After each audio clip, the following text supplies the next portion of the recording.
as we go about our duties. Continue to strengthen us and empower us as we do the work of the people. Thank you, Heavenly Father God. I pray, amen. Amen. Amen. Thank you very much. I also want to welcome our senators, Senator Dawn Guile from District 33, Senator Pam Beidle from District 32, Senator Brian Simonaire from District 31, Senator Sarah Elfreth from District 30, Senator Jim Rosapep from District 21, and Senator Clarence Lamb from District 12. Well, I also want to welcome our guests who are watching on the live stream, the Anne Arundel County chapter of the AARP. I also want to recognize our counsel, Matt Carpenter, our delegation secretary, Roger Massey, my chief of staff, Rory Nolan, and Josh Paper, chief of staff to Vice Chair Jones, who are providing technical support for our meeting today. As a reminder, all delegation meetings will be on Zoom due to space constraints. We're going to start with our voting session today. First on the vote list is House Bill 710, Speed Monitoring Systems. As a reminder to the members, this is enabling legislation requested by the county executive, which adds Anne Arundel County to the list of counties the list of approved counties to set up speed monitoring systems at locations at the discretion of the county, but within reasonable parameters as established by the state. Do I have any questions or concerns from the members? Move the bill. Do I have a motion on the bill? Move the bill. Second. The bill has been moved and seconded. If we could, Mr. Secretary, if you could call the roll. This vote is for House Bill 710, Speed Monitoring Systems. For a bill vote. Vice Chair Jones. Yes. Delegate Barnes. Yes. Delegate Bartlett. Delegate Chang. Yes. Delegate Chisholm. Delegate Chisholm. Delegate Henson. Yes. Delegate Howard. No. Delegate Kipke. No. Delegate Kipke, repeat. No. Delegate Lehman. Yes. Delegate Munoz. No. Delegate Pena Melnick. Yes. Delegate Pruski. Yes. Delegate Rogers. Yes. Delegate Smith. No. Delegate Simmons. Yes. Chairwoman Bagnall. Yes.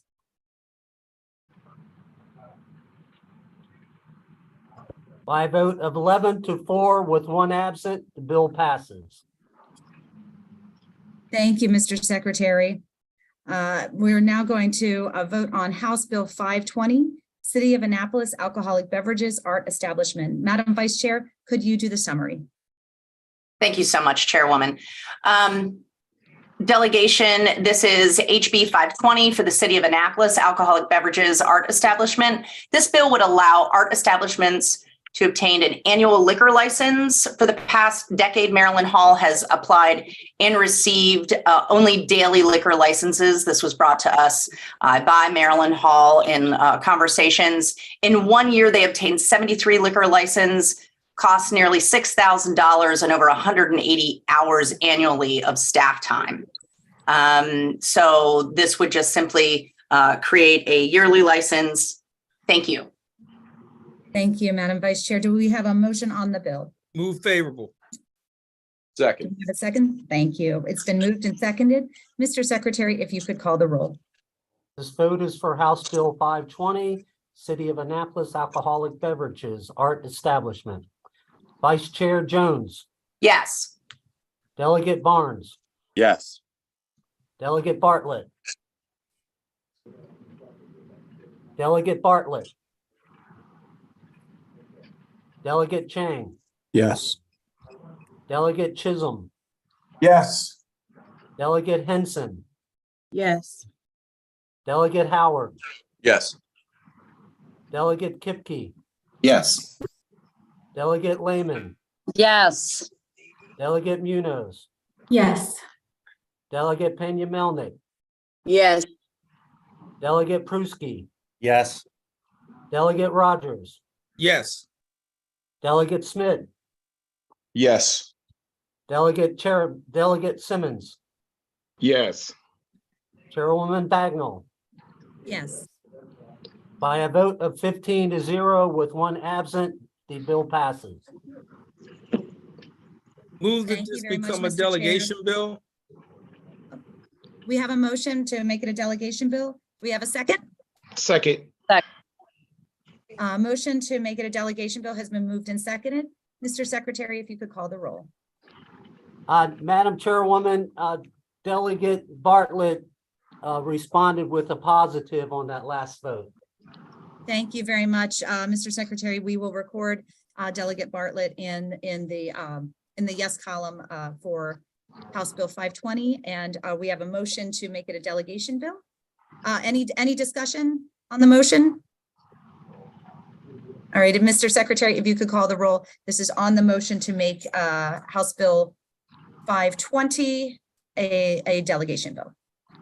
This vote is for House Bill 520 to make it a delegation bill. Vice Chair Jones, Yes.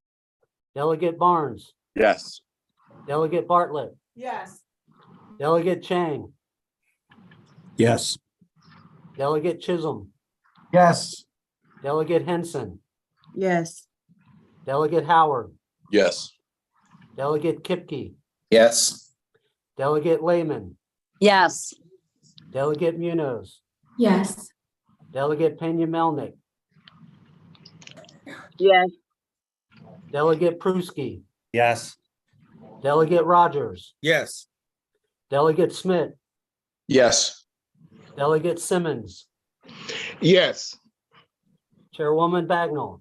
Yeah. By a vote of 16-0, the motion passes. Make it a delegation bill. Thank you very much, Mr. Secretary. Thank you to the members. We will send letters to the appropriate committees following this meeting.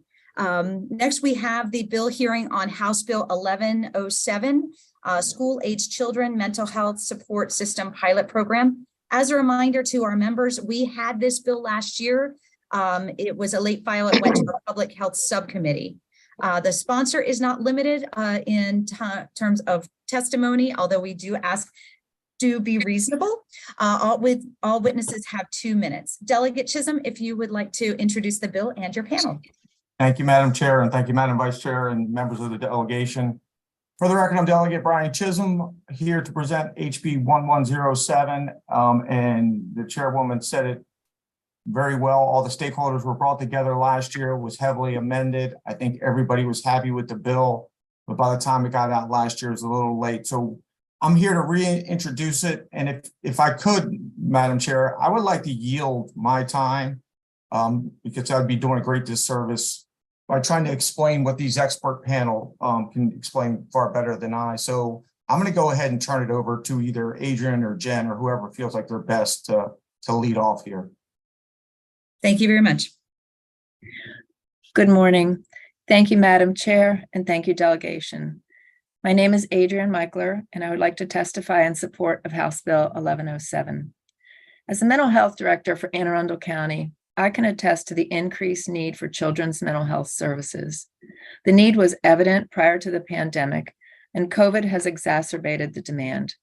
We've taken many steps as a system and community to address these needs, but the demand still outweighs the capacity.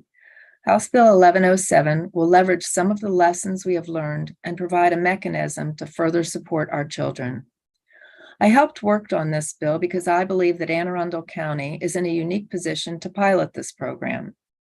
The Anne Arundel County Mental Health Agency has been fortunate to either co-chair or participate in several initiatives where the focus has been the need for children's mental health services.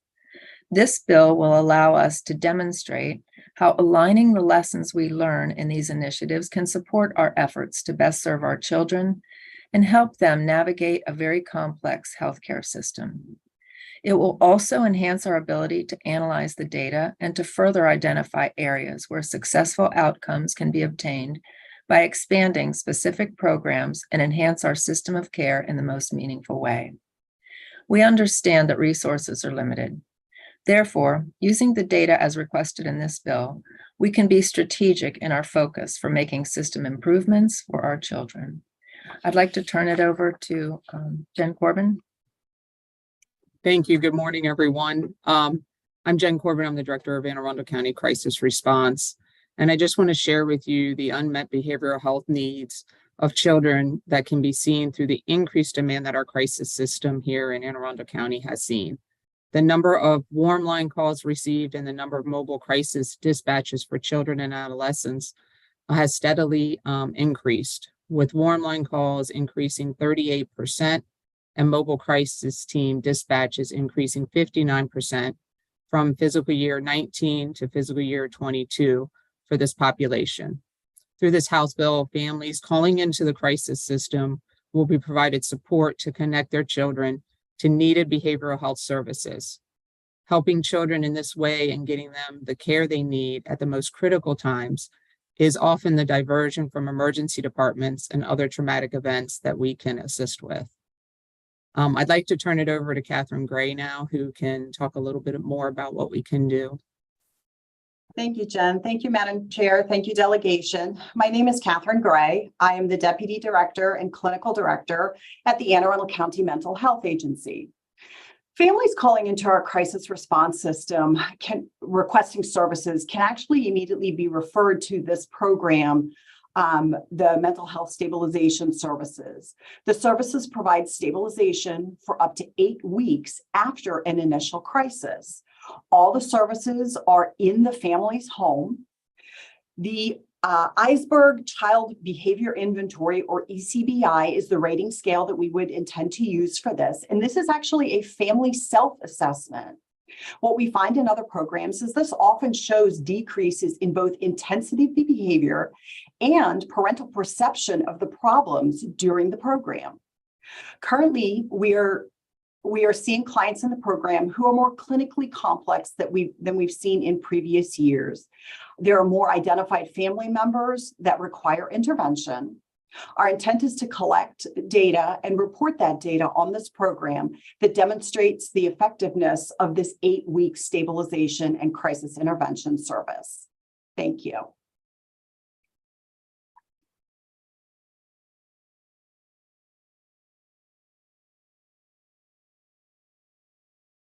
Thank you. Do we have any questions from the members?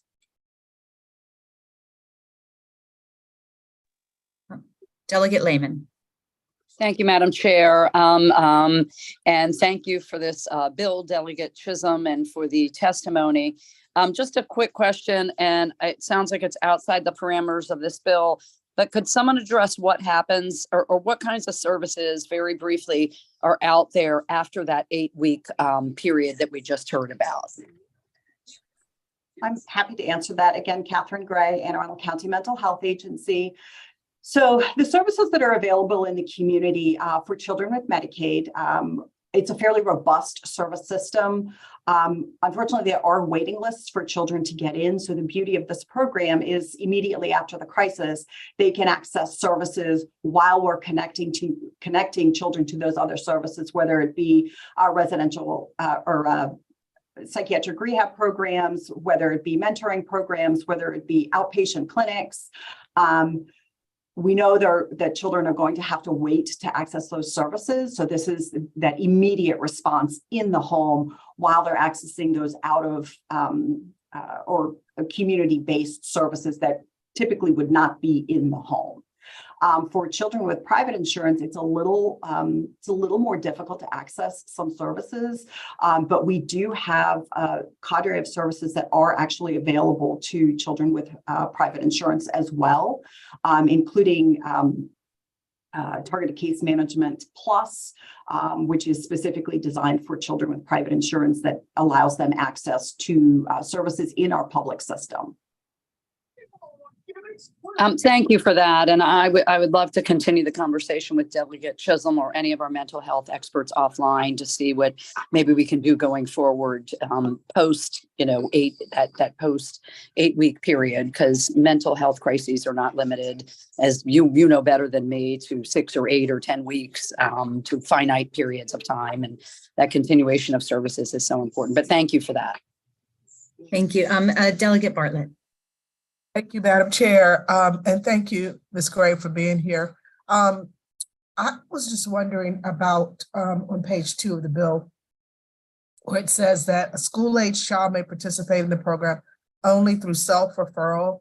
Can you explain that just a little bit as to what that looks like? Is that literally that the school-age child has to make the decision to refer themselves to the program? So it can be with the new consent laws. Yes, you could. The intent is really when people are calling into crisis response, requesting services because they're in crisis, that referral can be made at that point. We're talking about school-age children between the ages of, 5 to 21. But it wouldn't necessarily just be public school. It can be any child, whether they're homeschooled or have exited school, but are still within that age group that are experiencing a crisis. The beauty of self-referral is a lot of times families don't know what is out there and what is available to them. So when they call into our warm line, which is our crisis response call center, we can go through all the options for them and offer this as an option that we can be out there within a few days of this crisis. More immediately, mobile crisis can go out if it's a more acute crisis. They can provide the assessment.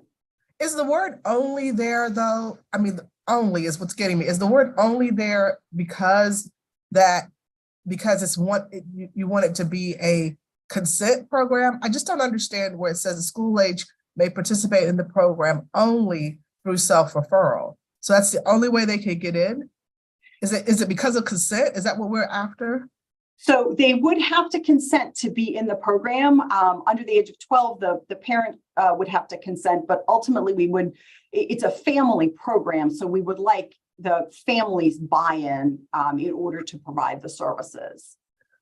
Okay, well, I'll talk to Delegate Chisholm a little bit about that sentence. It's just confusing to me because it seems like it's a limitation that one can only get in the program through self-referral if they're a school-age child. And it would seem that, like you said, parents could also refer them to the program. So it's a little confusing to me. Thank you. Thank you. Seeing no other questions, this bill will be up for a vote next week. Delegate Chisholm, if you could connect with Vice Chair Jones, who is also the chair of the Public Health Subcommittee, and you can determine whether or not we feel like this needs to go to subcommittee, or if we think we're ready for a vote next week. So Madam Chair. Yes. Oh, sorry. Go ahead. Delegate Chisholm. I said thank you, Madam Chair, and I will. Thank you very much. We are now going to turn to our guests. We have 2 guests today. Our first guest is the Chesapeake Bay Trust. Chesapeake Bay Trust is a nonprofit grant-making organization dedicated to improving the watersheds of the Chesapeake Bay, Maryland coastal bays, and Youghiogheny River. You're going to have to make sure that I get that pronunciation correct in the future. Created in 1985 by the Maryland General Assembly, they increase stewardship through grant programs, special initiatives, partnerships that support K-12 environmental education, on-the-ground watershed restoration, community engagement, underlying science of these 3 realms. And they engage with hundreds of thousands of students and volunteers in projects that have measurable impact on the natural resources of our region, with many of those projects right here in our districts in Anne Arundel County. Welcome, Chesapeake Bay Trust. Thank you so much, delegation. It's wonderful to be here. I'm here with my colleague, Suzanne Richard, who's actually representing the Maryland Agricultural Education Foundation. And the reason we're here together is that we are the 2 license plates here in Maryland, the Bay Plate and the Ag Tag. So we just wanted to give you a little bit of a sense of what those 2 programs do your community, our community, in the case of the Chesapeake Bay Trust, since we're headquartered in Anne Arundel County. And you have seen me before, Senator Elfreth and Delegates Jones and Henson represent our district, and we have a campus project that you all have heard a little bit about, a green campus project, but this is an example of the Chesapeake Bay license plate. And as the chairwoman said, we make grants in your district. So that's what we do with the Bay Plate funds, and there's a tax checkoff, the Chesapeake and Endangered Species Fund on the Maryland State Income Tax Form. Everyone's favorite thing to do this time of year, file your taxes. But if you see that, that's what that's for. And these dollars get sort of packaged here at the trust and sent back out into the community. So I was going to try to share my screen. I see that the screen share is disabled, but that's okay. We're going to do the old fashioned screen share. So every year you get an annual report from us, and in the annual report is listed all of the grants that we make all over our region, including by county. So you can see the grants that are made specifically in Anne Arundel County every year. And I did the math looking back over the last 10 years or so, and $23 million has come from the Chesapeake Bay Trust, from the Chesapeake Bay License Plate Program and the Chesapeake and Endangered Species Fund tax checkoff into communities and organizations in Anne Arundel County. And we make sort of two general kinds of grants with those dollars. We make grants for environmental organizations, of course, but we love to make grants to non-environmental organizations, faith-based organizations, churches, synagogues, mosques, homeowners associations, Boy Scouts, Girl Scouts, schools, because we love to have a little bit of green infused in organizations that are not necessarily environmentally focused. And I know that a lot of folks on this call know a lot about the Chesapeake Bay Trust. Senator Beidel, who's on the call, is the Senate President's designee on the Chesapeake Bay Trust board. So Senator Beidel, if you want to say anything about the trust, please jump in. You know more than I do.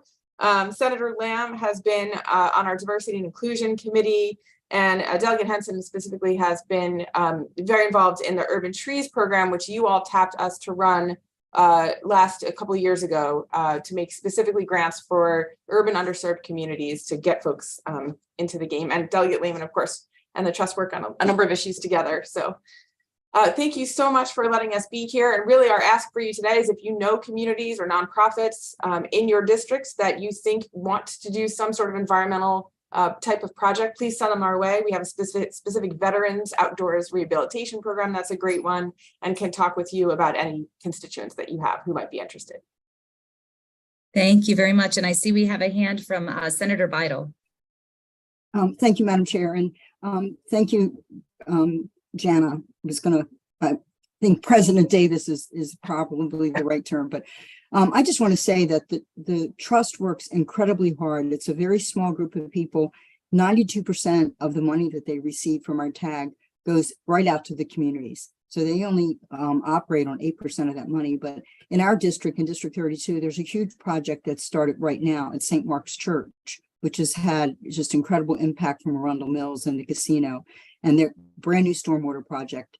And it's projects like that you see in your community. So if you'll look at that, the annual report, you can see the projects, a lot of projects in Anne Arundel County. So Jana, thank you. Thank you for your presentation today, and hopefully we can support your bond request. Wonderful. Thank you so much for having me. And Suzanne Richards again from the Ag Tag. If you don't mind, can spend a few moments on the Ag Tag? Thank you. I'm Suzanne Richards. I'm with the Maryland Agricultural Education Foundation. So we're the folks with the orange tag that you see out there. And we're a nonprofit that was established way back in 1989. Our mission is to help people understand the importance of agriculture in their daily lives. And we do that by supporting agriculture in education. So we like to use agriculture as a context for teaching in our classrooms, but we also support agriculture education in our high school levels and beyond, so that people have an opportunity to choose agriculture as a career.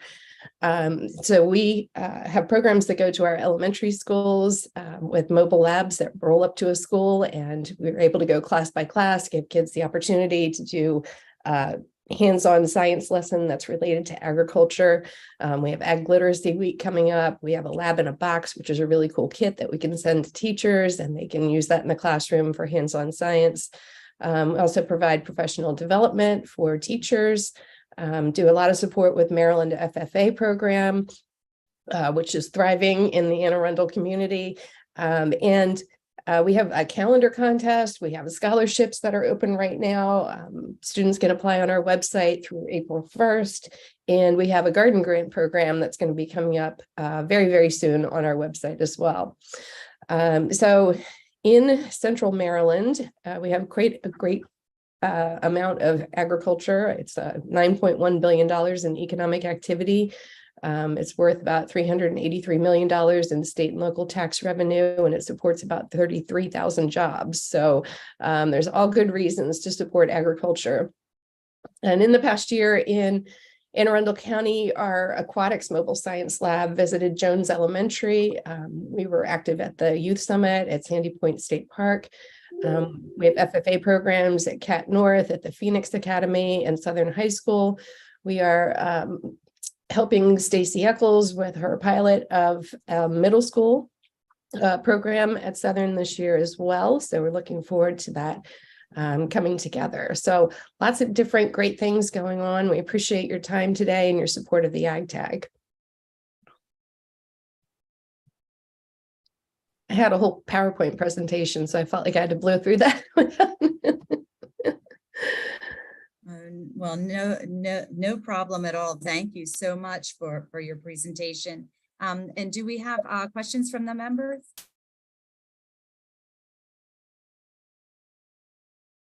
Seeing none, thank you all so much. I did take a moment, and it's Yakagani, so I'm going to keep practicing that and make sure that we all, as a delegation, know how to pronounce our Yakagani River. Thank you all for the work that you do. We really appreciate you coming before the delegation today, and we look forward to the opportunities to keep supporting your good work in our districts and in our county. With that, I want to turn to our wonderful Congressman John Sarbanes, who had a start time of 9 a.m. So we came really close. Congressman John Sarbanes has represented Maryland's 3rd congressional district in the U.S. Congress since 2007. Congressman Sarbanes has been appointed to the House Committee on Energy and Commerce, where he serves on the House Subcommittee on House Subcommittee on Energy, Climate, and Grid Security, and the House Subcommittee on Environment, Manufacturing, and Critical Minerals. He is a champion of our environment, a champion of healthcare, and a champion of our democracy. Welcome, Congressman. Thanks very much, Chair Bagnall. Can you hear me okay? Yes, we can. Excellent. Actually, your timing was brilliant. I don't know how you managed to land us pretty much right on target with 9 a.m., but I appreciate the opportunity just to come and share a few words with you. I want to thank the delegation for all the good work that you're doing for the county and maintaining its position as a real leader within the state. And of course, good things that happen in the state of Maryland also provide leadership to the country. And we look to Maryland from Washington often for opportunities to model things. So thank you for all the good work that you're doing. This is actually an Anne Arundel County day for me. I'm going to be in Annapolis, Crownsville, Arnold, Glen Burnie today, visiting with people and some good projects. So looking forward to that. But arguably every day is an Anne Arundel County day, given all the exciting things that are happening there. I did want to start right at the top by acknowledging what you all know, which is the shape of the 3rd district has changed a bit. And I now have portions of Anne Arundel County, sort of the northern part of Anne Arundel County from Annapolis north, that I did not have previously. We sort of filled in some gaps in terms of what the 3rd district looks like. And as a result of that, I'm introducing myself to a lot of new constituents. In fact, the 3rd district has about 60% of the 770,000 residents of the 3rd district are new to the district. That's in Anne Arundel County largely and Howard County. So right out of the gate, we wanted to make sure people knew how to reach us and what services are available to them. So we did send out a constituent services guide in the first couple of weeks of January, which lets people know where our offices are. We have in Anne Arundel County an office in the Arundel Center. We've had it there for the last 16 years. but also just what are the services available online through our website? What can we do to help people? So we've got plenty of extras of those constituent services guides, and we can provide them to you if you'd like to share them with your constituents, our mutual constituents, really. And on that point, let me just emphasize that working with members of delegation to ensure that we are responding in a timely and meaningful way to the needs of our constituents is my number one priority. So handoffs in either direction are ones that make a lot of sense and can certainly positively impact people. We also did our first telephone town hall. I like to do those on a periodic basis. We called about 120,000 people about 10 days ago, including many people in Anne Arundel County, just to kind of introduce that opportunity for communication. So on the constituent service front, we'll continue to lean in and work closely with you. I also want to just thank you for being in the middle of what is a very important transition right now, obviously in the state of Maryland. We have new members in the General Assembly. We have some very seasoned people as well. I see them on this call, but we also have a new governor and a slate of new statewide officials. And we're in that process right now of getting new leadership in place. Thank you, Pam Beidel and others, for supporting that in terms of the needs of our state. There's going to be a lot of important ideas and thinking deployed over the coming months and in this term for the new governor, and having the General Assembly, all members, both parties, working closely to make sure that the Maryland agenda is fulfilled is going to be very important. On that point, and I know you've had Senator Cardin and Senator Van Hollen come present on kind of what the national priorities are and what we're trying to do from Washington, and they've touched on this, so I won't belabor it. But the next 2 years really offer a great opportunity for us to make sure that what we did in the last 2 years in Washington is finding its way out to communities, states, individuals, et cetera, in the most positive way possible. And what I'm talking about is the funding that we generated through the American Rescue Plan. Some of those dollars continue to roll out. We want to make sure that Anne Arundel County and the state of Maryland are maximizing their opportunities there. Clearly, the Infrastructure and Jobs Act, which was a bipartisan bill, those dollars are going to be coming for years, if not decades, to support important projects here in Maryland, and they come in a number of different ways. Much of it comes through the state. Some of the dollars I'm speaking about across the board here can find their way directly to jurisdictions like Anne Arundel County, but we got to make sure that Maryland is maximizing our opportunities with respect to the infrastructure.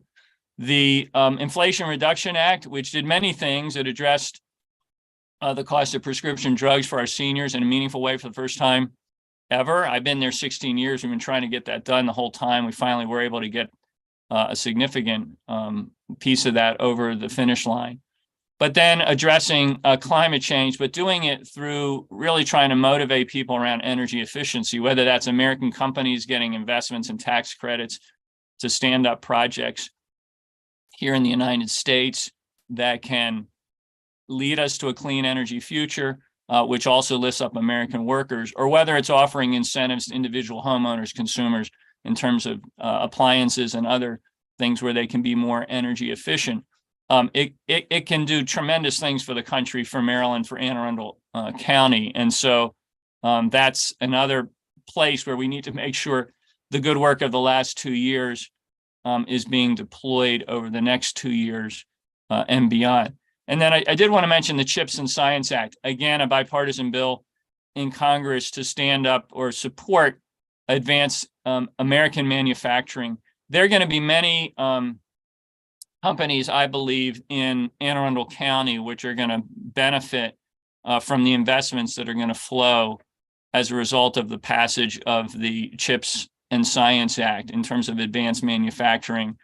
There's going to be many clean energy opportunities pursued in Anne Arundel County in terms of new jobs new production and so forth that will benefit from the incentives coming from the Inflation Reduction Act. So we all collectively, I think, just want to be on our toes in helping to facilitate that, making sure that Maryland and Anne Arundel County is getting what's coming to it from those major investments.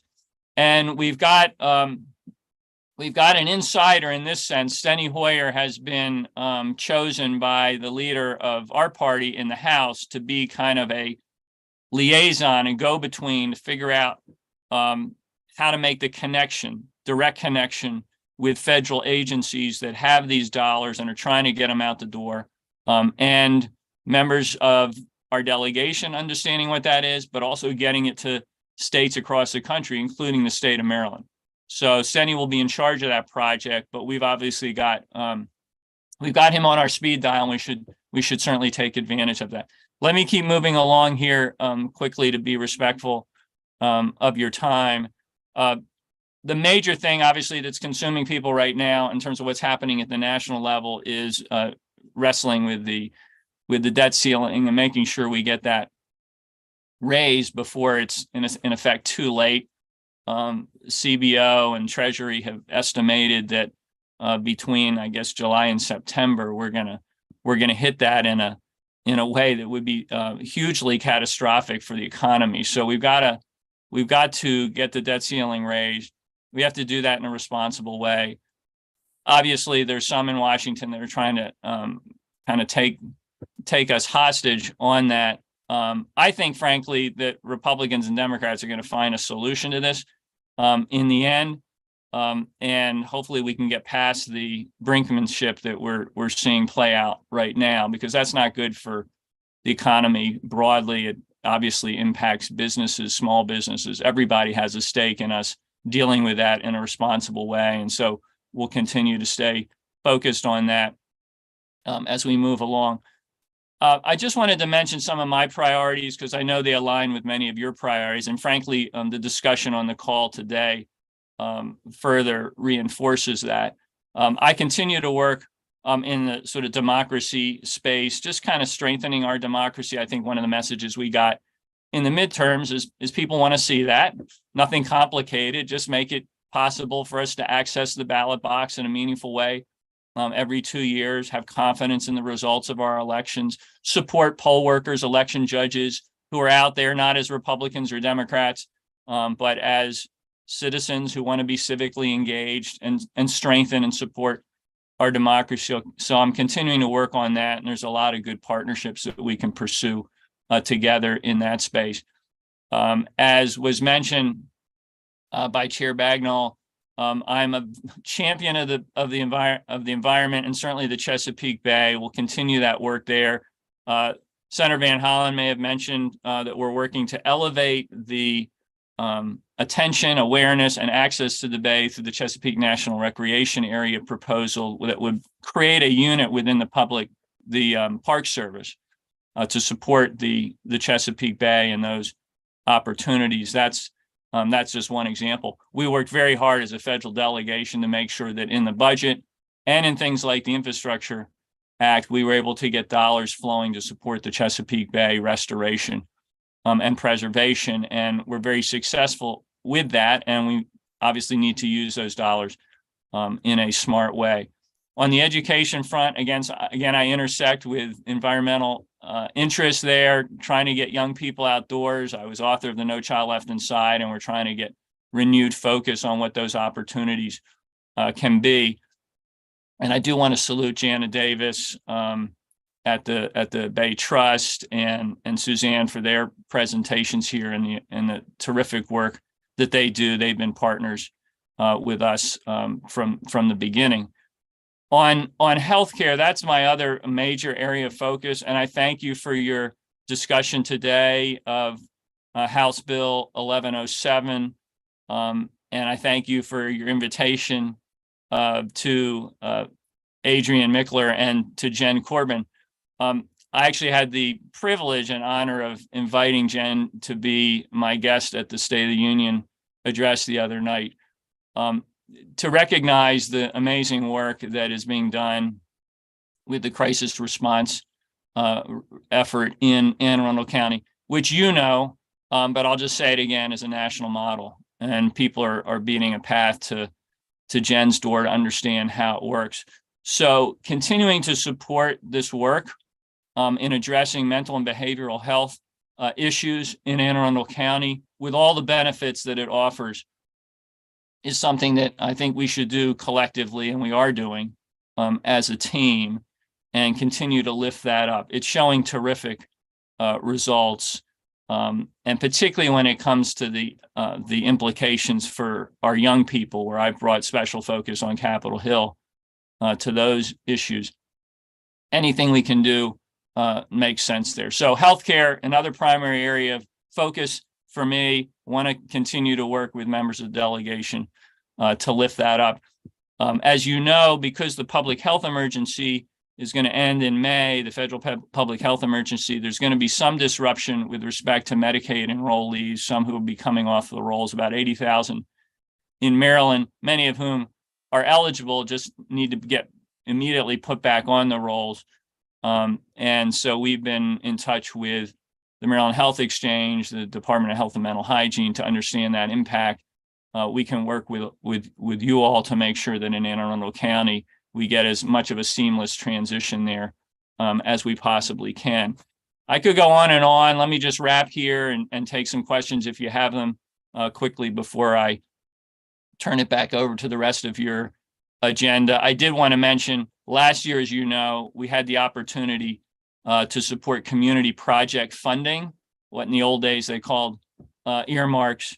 And we were able to get a significant number of projects funded in the county. I know that Senator Cardin and Van Hollen have touched on those, so I won't go through them in detail, but they support environmental projects with things like the Annapolis Maritime Museum, small business, the Inclusive Ventures Program is an example of that, the Emergency Operations Center for Anne Arundel County, the Fresh Start Program, the Parole Transportation Center, some of the trail projects in the county, City Dock, obviously the continued work there, we were able to get some dollars for, and other good programs. Kudos to Anne Arundel County, and much of this is a result of the focus and work that you all do for surfacing very competitive proposals for the kind of funding that we can direct into the county to help support its economy, its citizens, its communities. Thank you again for the partnership, and I'll turn it back to you, Chair Bagnall. Thank you so much, Congressman, for all of your good work and for your presentation today. Do we have questions from the members? Delegate Henson. Thank you, Madam Chair, and thank you, Congressman Sarbanes, for the very detailed presentation and all the work that's being done by our federal partners for the state of Maryland and Anne Arundel County.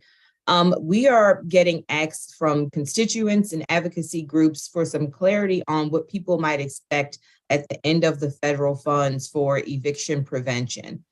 Some of the estimates have the ask as high as $175 million to really stabilize the rental market and to look at other qualifying events that might trigger someone needing eviction assistance. If not COVID, then any other thing that might trigger that, and having some source of funds where people could seek that refuge. Is there any insight you can provide on what Congress is looking at by way of that? Well, for starters, that concern is coming from all parts of the country. And so many of my colleagues are hearing from local elected officials or directly from constituents themselves about anxiety there, because there were some very important supports, as you indicated, put in place during the pandemic, and those are beginning to run out. We also had moratoriums on evictions that combined with the financial support to give people some steadiness during that time.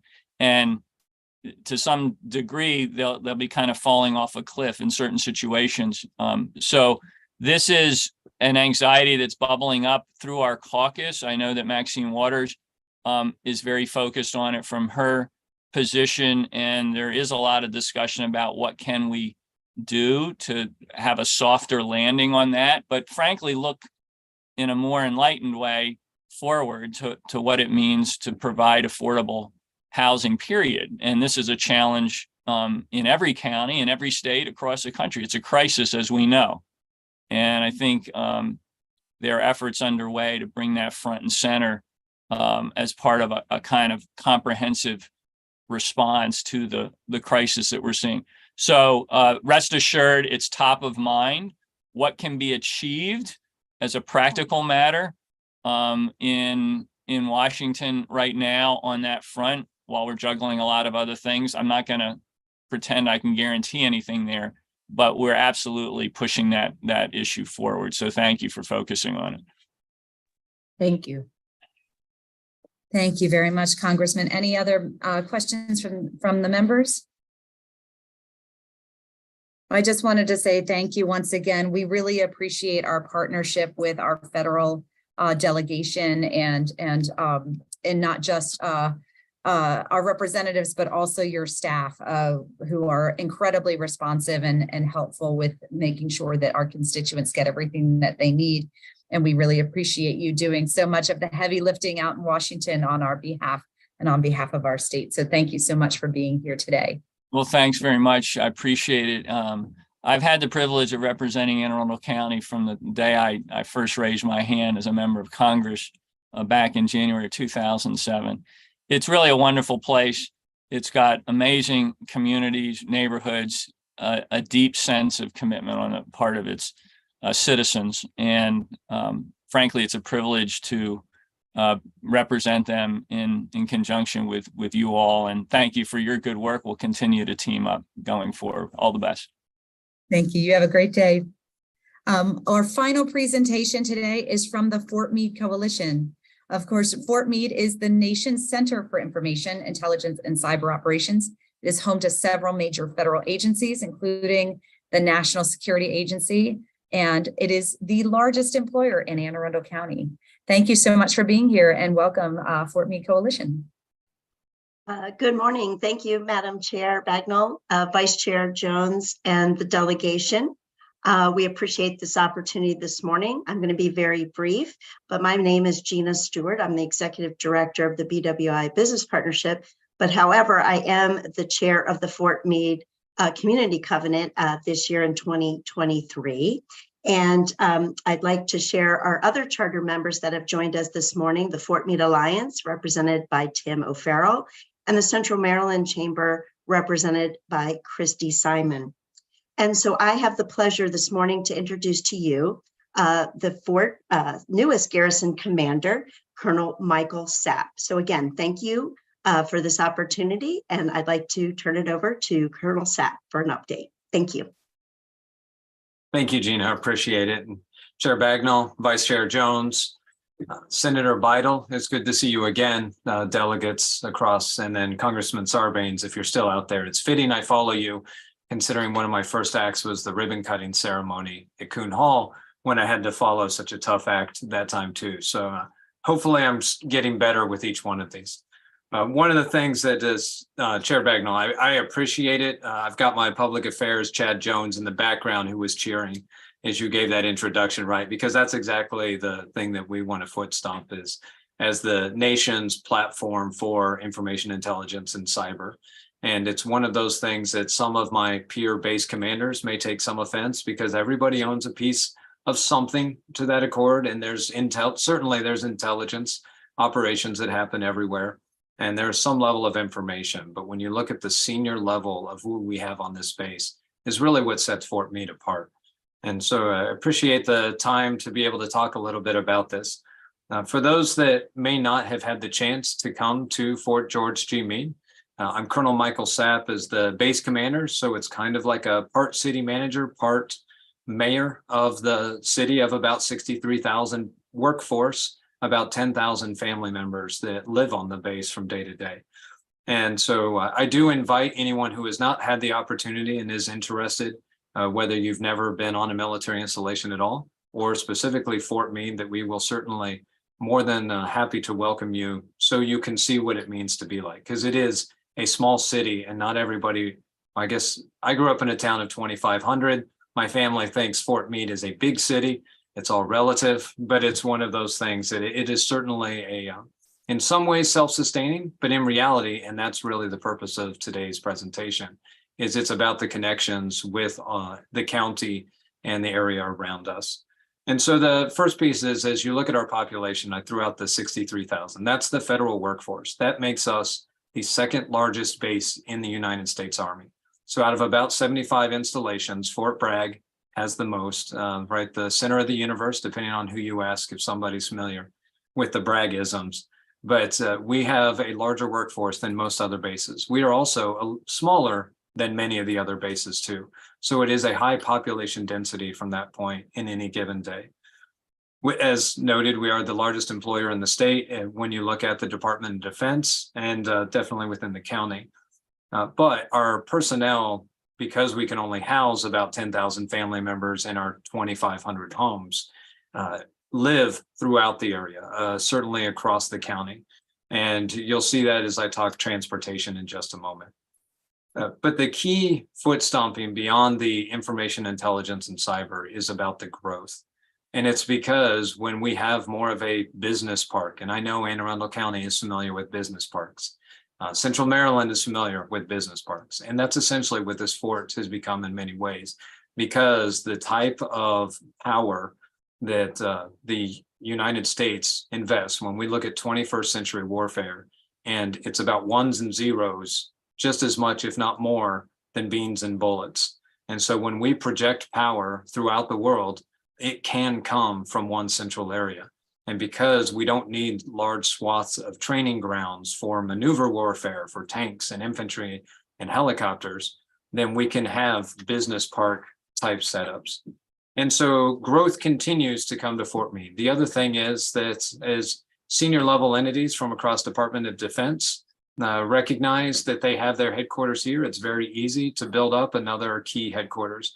And so that may come with only 30 more staff for that specific function, but it's at an extremely senior executive level. And one of the things that, as you look at the two key slides that we have presented, I won't talk them in details, but one being the by the numbers data points of Fort Meade, but the second one is the headquarters. That really is only a sampling of what we have on this base, but it's those senior most levels. And so it's recognizing that, as an example, in the month of January, we had two new two-star flag officer, general officer commands stand up on this base, as the Navy stood up their service component for Space Command, and as the Marines stood up their first Marine Corps Information Command. Why? Because we already had on this installation some of the ones and zero type units, but we also have the Public Affairs School. We have Defense Media, which runs the Armed Forces Network and the Stars and Stripes and communicating worldwide. And so it continues to see growth in terms of infrastructure build out and personnel in some form or fashion. Fort Meade was chosen because it was near an old railhead, one of the last few buildings that it won't last too much longer because it's World War I wood and it never quite hit the historical list, but the railroad station still stands, and that's what attracted the United States to build at Fort Meade when they first set up in 1917 to train troops to send them overseas for World War I. That key piece and how we are connected through the transportation infrastructure is still critical today. When you look at the proximity to BWI, I will tell you anytime I have to travel worldwide, because again, although when you have senior leaders and while they can connect as a force through the network, senior leaders also like to get out and visit other senior leaders. They like to be in places. And so I know anytime I have to travel, I'd much rather get out of BWI than try and fight the traffic and the unpredictability of an extra, whether it's a 45-minute or a 2-hour drive down into the city. And so we appreciate the proximity and partnership with the BWI airport.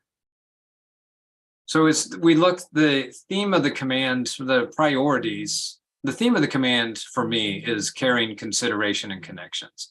But the priorities that we're getting after for the next 2 years are really no different than what they have been for years, if not decades, because of they tie into the growth, right? And that's the transportation, the education, the employment opportunities, the childcare. And really all of that is in the interest of attracting and retaining the talent that we need to meet the needs of national security and information intelligence and cyber. That is a high demand audience right now when you look at any of the places they can operate. And so not just do we want to get them in to work in a federal workforce or in uniform, where maybe the pay is not as great as it is for working for one of the defense industrial based partners or some other commercial entity, but there is definitely a sense of accomplishment. But that sense of accomplishment we have to balance with also making sure that their quality of life is fitting for the level of importance that we place upon these missions. And those also tie into resiliency, which is certainly a thing that we see. I think it was building as a challenge for society writ large before the pandemic. I think the pandemic helped reveal a lot of problems that we have when we don't have the connections we need to be able to readily take care of each other. And so that is the priorities that we're placing. And then I can't forget that the other fact that Fort Meade is looking at is when we talk resiliency, that there is the resiliency for the mission. And that comes a lot to our power and infrastructure. How we, with this data-centric warfare, are still capable, whether it's water, electricity, or just our cyber defenses, to make sure that we keep the adversaries out while we're going after them in their territory. And so with those pieces, it won't happen without connections. It won't happen without the partnerships that we have. The partnerships with the county, with the government, with the schools, with law enforcement, fire and emergency services, with our partners, as Gina mentioned, like the BWI Business Partnership, the FMA, and the other groups that all come together to see things built. Speaking of the FMA, we had, I mentioned the ribbon cutting. Coon Hall, General Joseph Coon was the first Fort Meade commander in 1917 when it stood up. And so it's fitting that we had this ribbon cutting ceremony on what we call our Education and Resiliency Center at Coon Hall. And that was a huge push, in part with sponsors from the Fort Meade Alliance and a lot of people who were willing to wait for 11 years for this to come to fruition in the name of taking care of people. But one of the things that came out of that too is a portal that we use, the fortmeadresiliency.org. In this case, Fort uses the typical Army acronym of FT, Meade resiliency.org, Meade with an E. And that is just another example of the great partnerships, not just because it helps us with our mission of taking care of the service members, their families, the retirees, veterans, and government civilians, but it is an online public resiliency source that can be used by the county, by other families and children in the Central Maryland region, because it is a list of resources.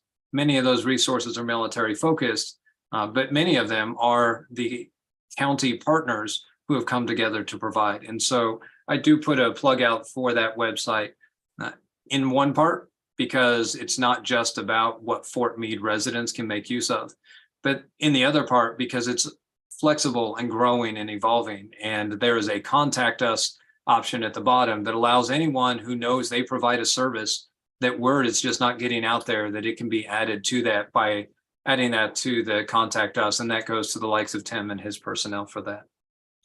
So then the next piece I wanted to talk is the schools. As you probably know, the Anne Arundel County Public Schools has had some challenges this school year.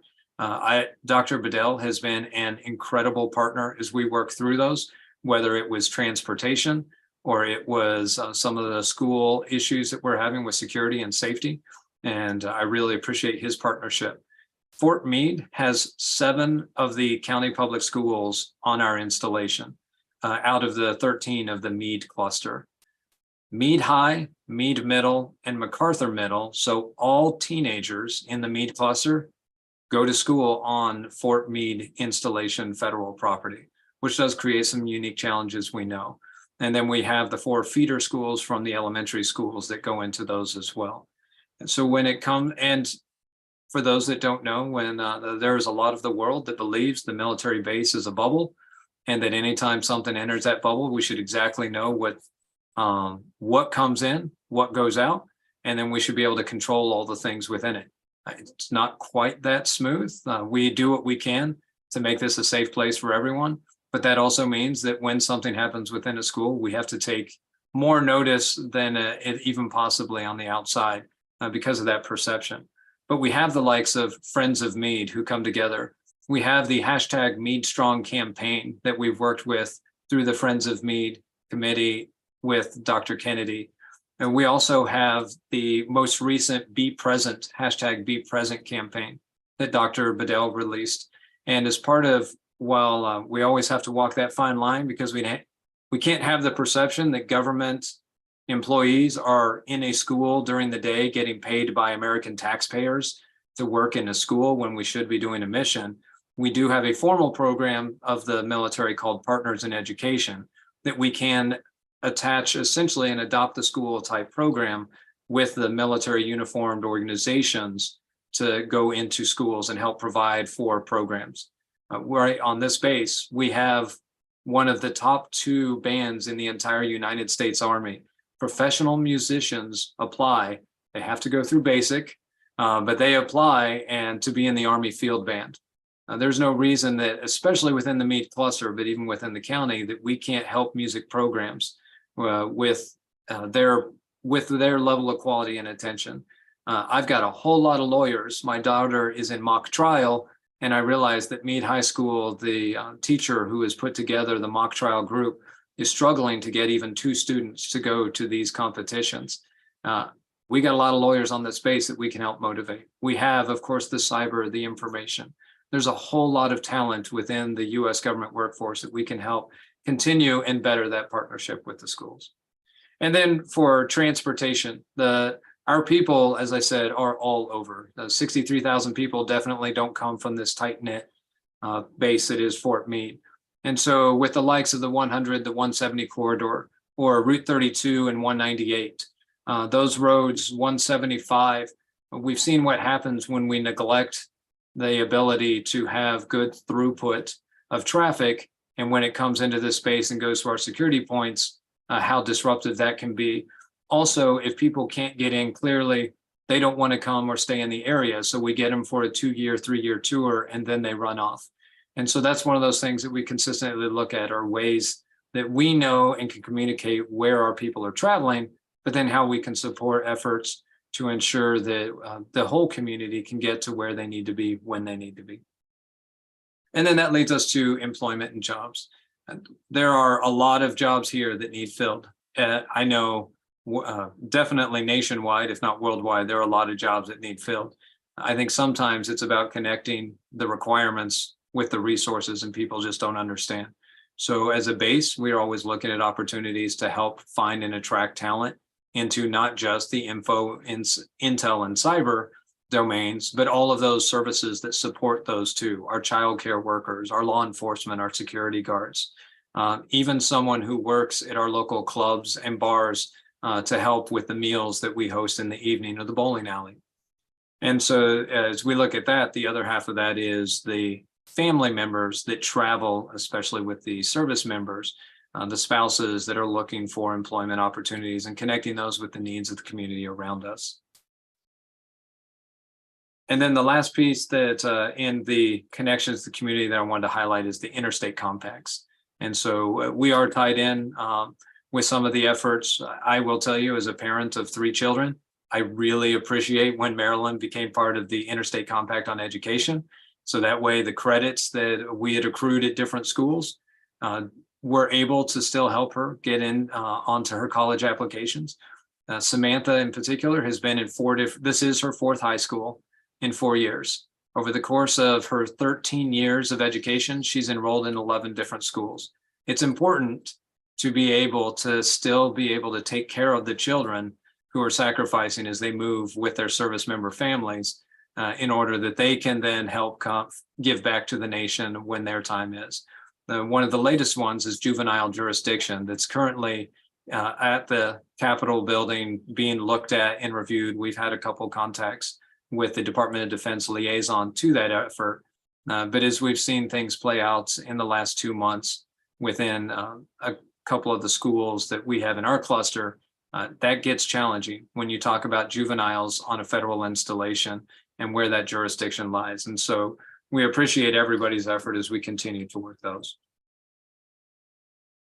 So pending that, the last thing I have is just, we are post-COVID. So the base is opening back up. We are trying to reestablish not just the virtual connections, as I know we have to do when we do maintenance and renovations on areas, but really the in-person thing too. So we continue to look for opportunities, and please contact us with anything that you see where we can help bring those connections back.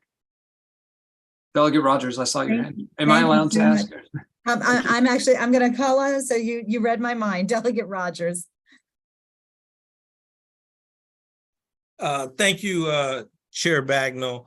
So really, what I wanted to do is just take a personal point of privilege and say thank you to Gina, to I think I saw Christy, and of course Tim, for all you do to support Fort Meade.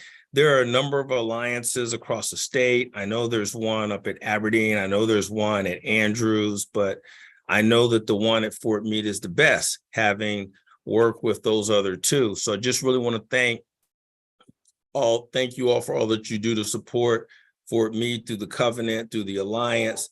And then to Colonel Sapp, I just want to say thank you as a customer, as a military family who is on Fort Meade like every single week. I want to thank you for all the things that you're doing, and particularly the partnership with the schools. As a parent of 2 Meade High School graduates, that area is very near and dear to my heart. So I look forward to continuing to partner to support, you with all the things that you're doing to try to help the school system. So that's it. Just a comment to say thank you. One, I appreciate that, Delegate Rogers, and I will say, knowing as a military retiree and your wife recently retiring, as I got the opportunity to attend that just across the street from my headquarters, that I really appreciate. I saw the governor's testimony. I saw the news yesterday. I don't know if the testimony was yesterday or the day before, but as someone who I signed 5 retirement packets in the last 2 months for people within my staff, and I am certainly getting closer to that point than I was 25 years ago. And so that is one of the things that we look at, is those opportunities. And I appreciate that Maryland is finding ways to be a retiree-friendly state where we don't have to move to Virginia. Nobody wants that, right? Absolutely. Thank you so much. Delegate Simmons. Delegate Simmons, you're still on mute. My apologies, Chairwoman.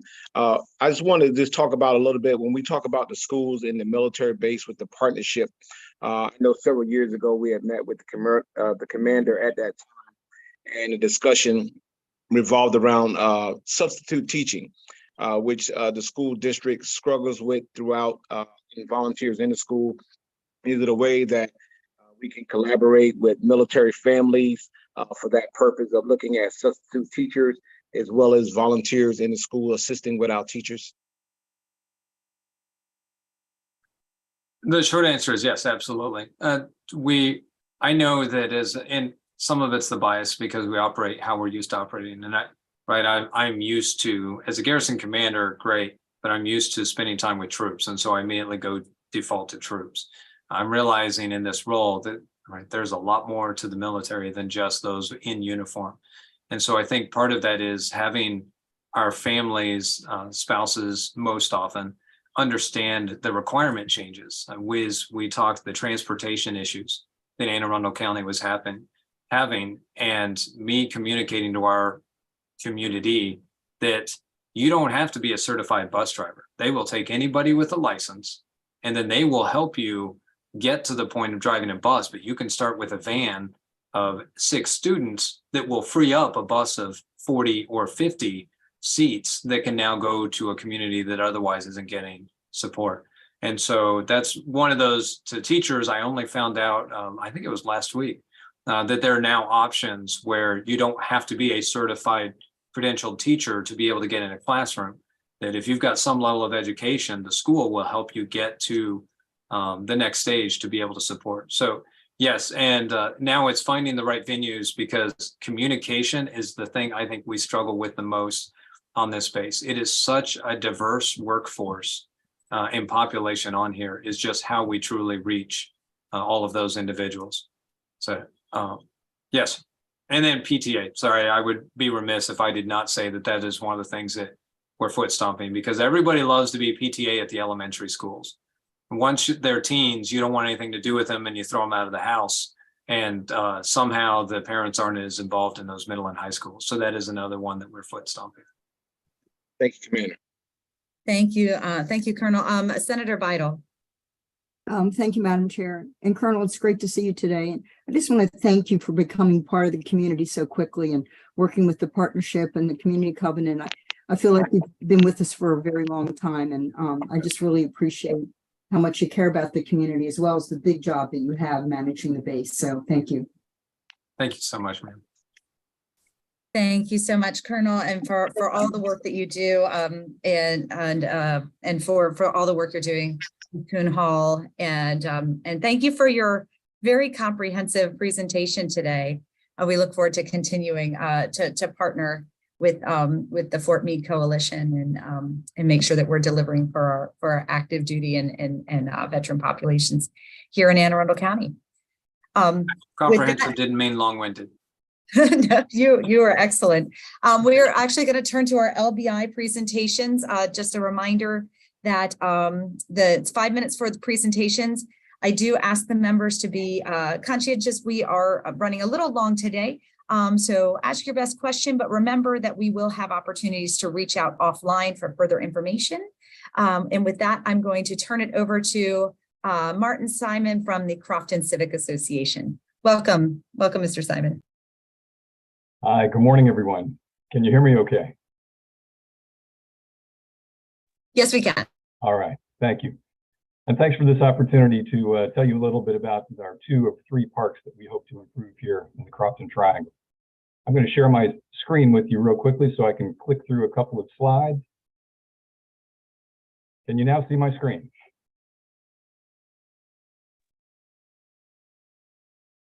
Can you now see my screen, folks?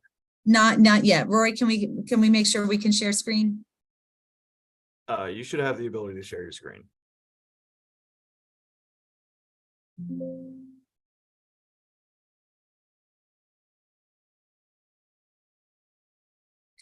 On my end, it shows that it's being shared. You're not seeing it, I'm afraid. We're not seeing it. Go ahead and start your presentation, and if we're not able to get it on the screen, we'll make sure that we share it out to the delegation. All right. Thank you very much. And first of all, Madam Chair, thank you. I'd like to thank you once again for expressing support for this project as you did in our initial attempt last year. I'd also like to thank Delegates Schmidt, Pruski, and Tanya Melnick for sponsoring this time, as well as Senators Guile and Rosapep for cross-sponsoring. The Crofton Civic Association is a 501c4 nonprofit organization that represents the roughly 13,000 residents of the Crofton Special Community Benefit District, Anne Arundel County's largest special tax district. The CCA is run by a 9-member popularly elected nonpartisan board of directors that oversees the operation of our town hall staff and services. Next year, we'll celebrate our 60th anniversary here in the original section of Crofton, and certain parts of our community's infrastructure are showing their age, not the least of which are playgrounds. The existing equipment at Swan Park and Willows Park is between 25 and 30 years old, and despite best attempts at maintaining the equipment over the years, most of it has simply exceeded its lifespan. We have many worn and unsafe edges that reveal rusted metal beneath the deteriorated rubber coatings.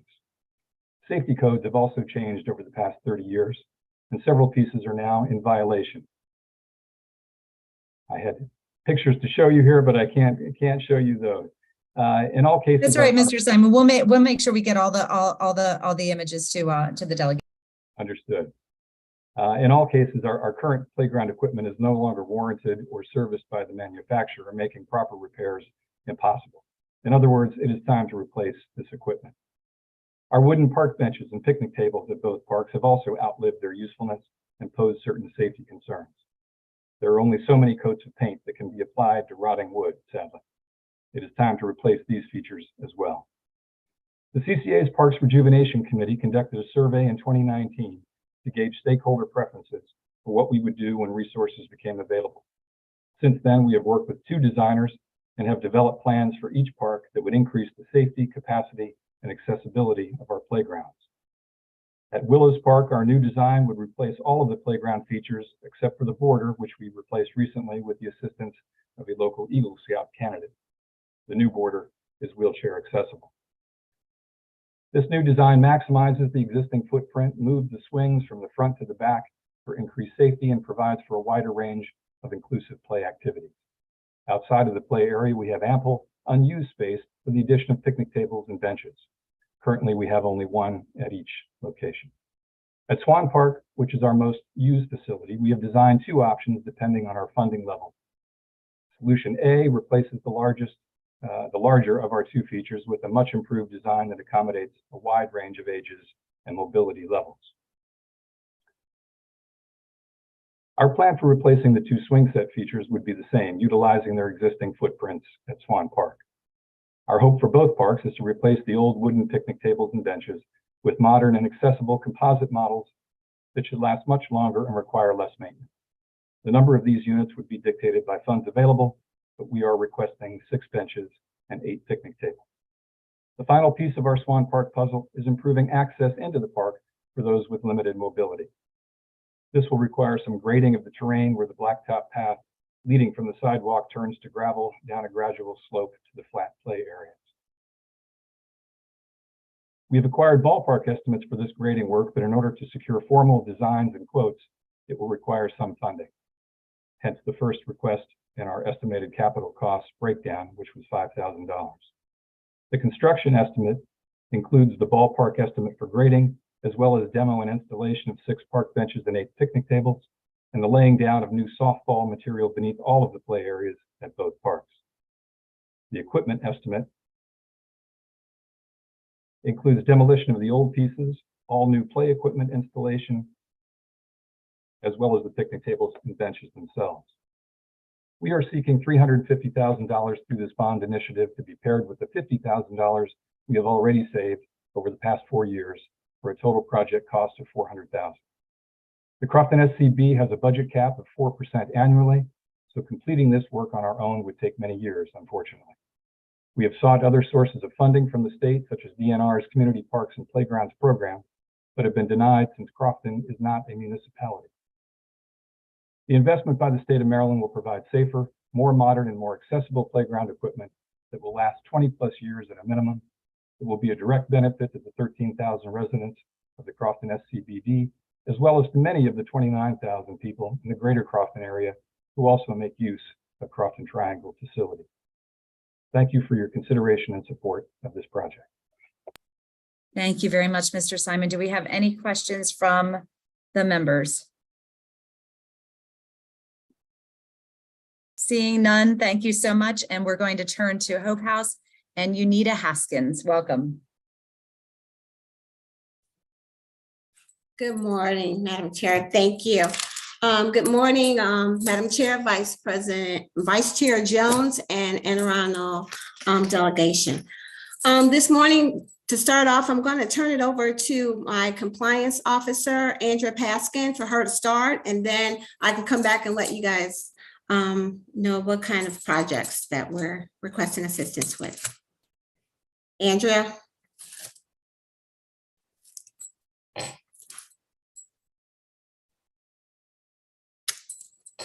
Good morning. I'm Andrea Paskin. I'm the Compliance Director for Hope House Treatment Center.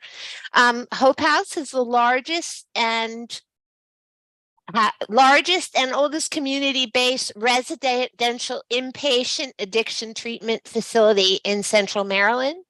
We treat adults 18 and up for substance use disorders and co-occurring mental health issues.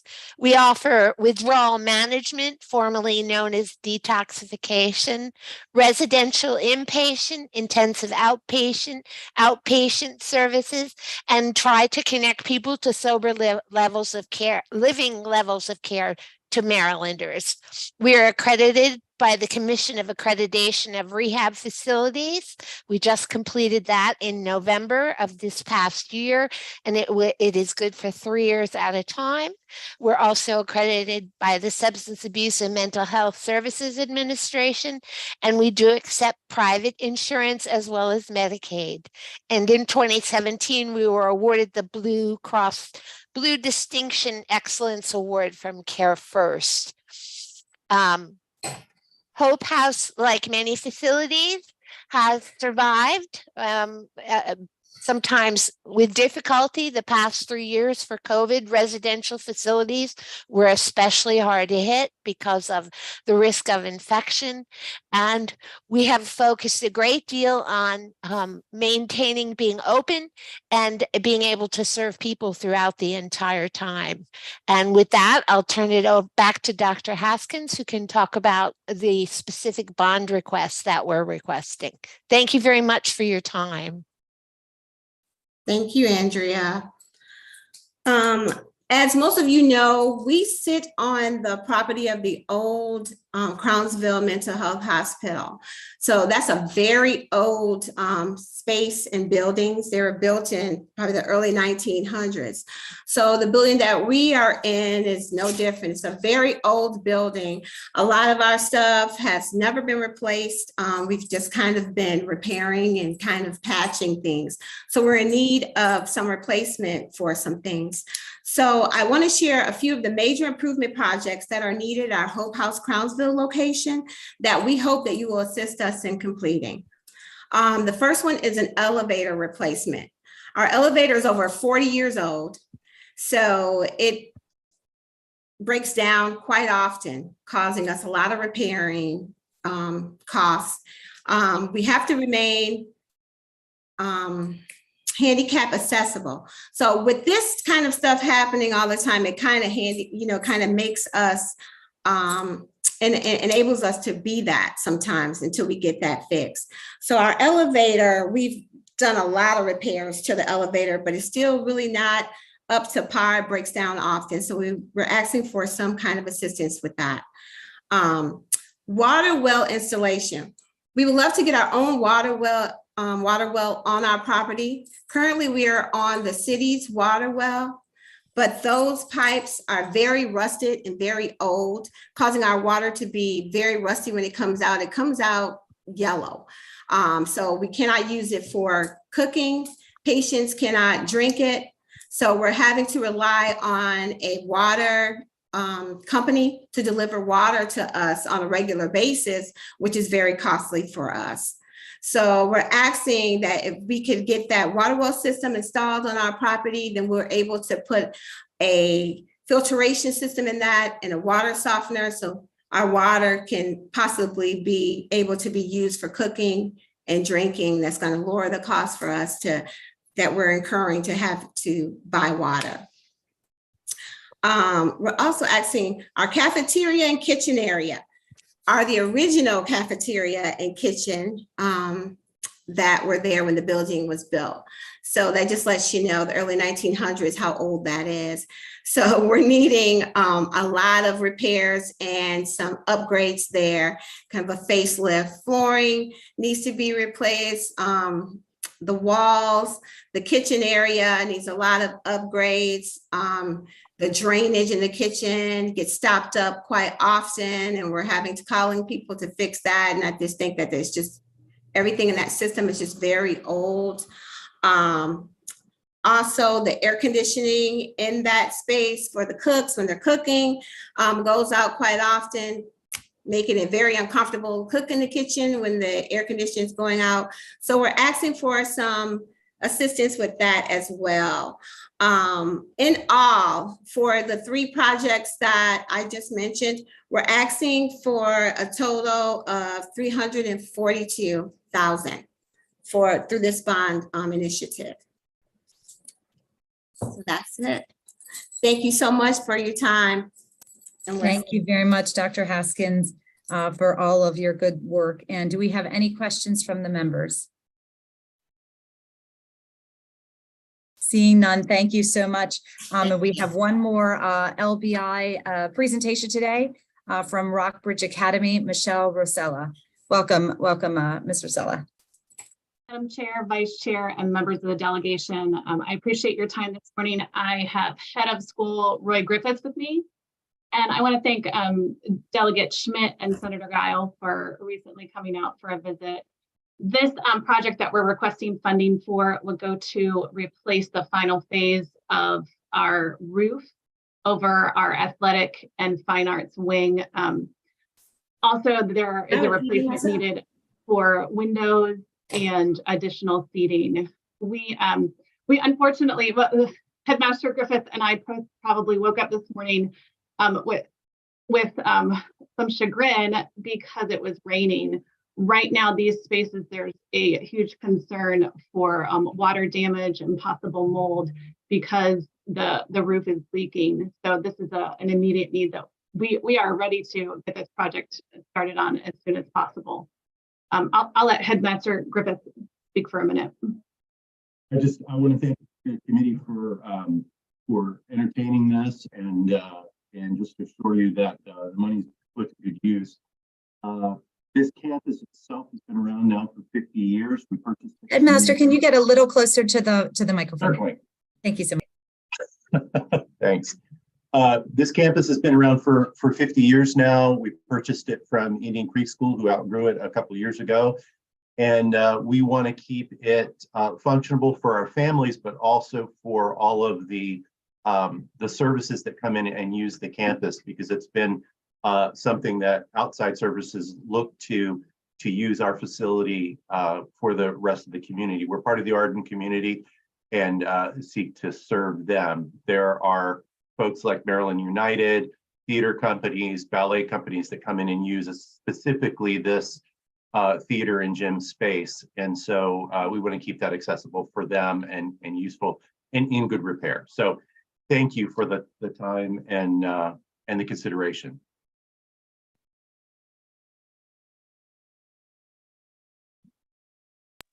Thank you. Thank you very much. Do we have any questions from the members? Delegate Schmidt. Yes, thank you, Madam Chair. Headmaster, how many families do you service? And then in your extracurricular activities, how many families do you service in the evenings? In our school day, we're servicing about 250 of the area families, and then there's there's several hundred others that we would service of outside families who come in and use the facility on a daily basis. And then what do you expect your enrollment to be for the coming years at the school? The school capacity is almost about 500. So we're currently at 380. So we're growing into this facility and look forward to its use for years to come. Yep, thank you. And maybe Ms. Rosella could share about the roof project that was completed previously and how this would kind of wrap that up.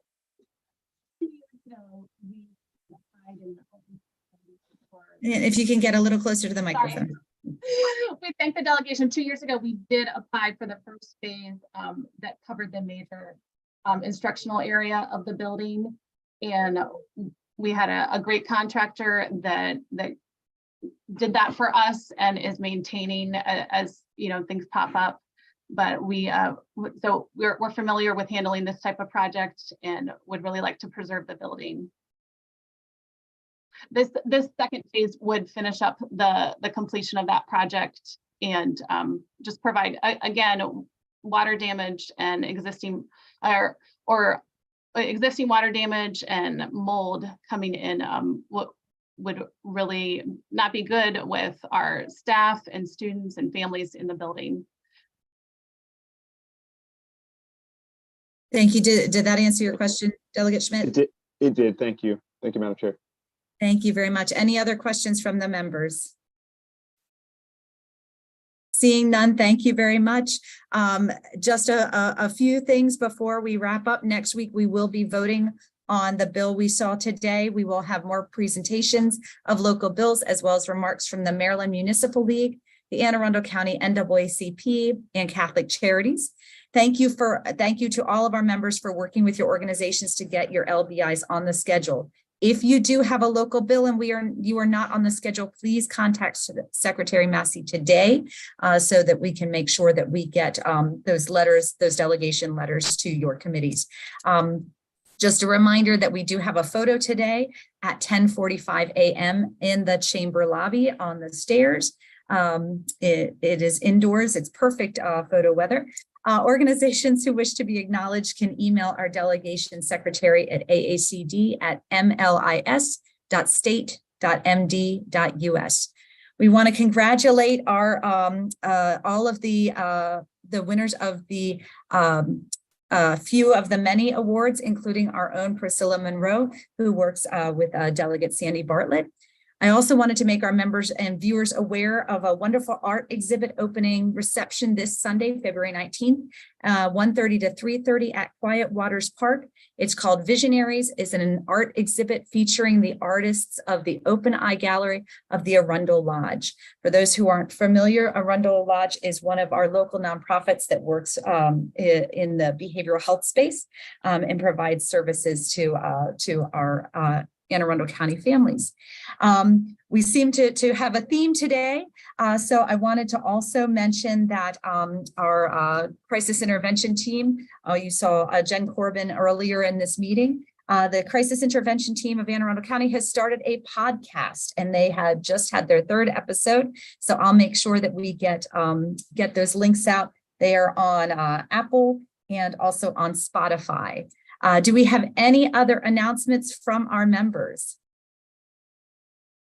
Seeing none, can I have a motion to adjourn? So moved. Adjourn. We have been moved and seconded. We are adjourned. Have a great weekend, everyone. Members, don't forget, we still have floor.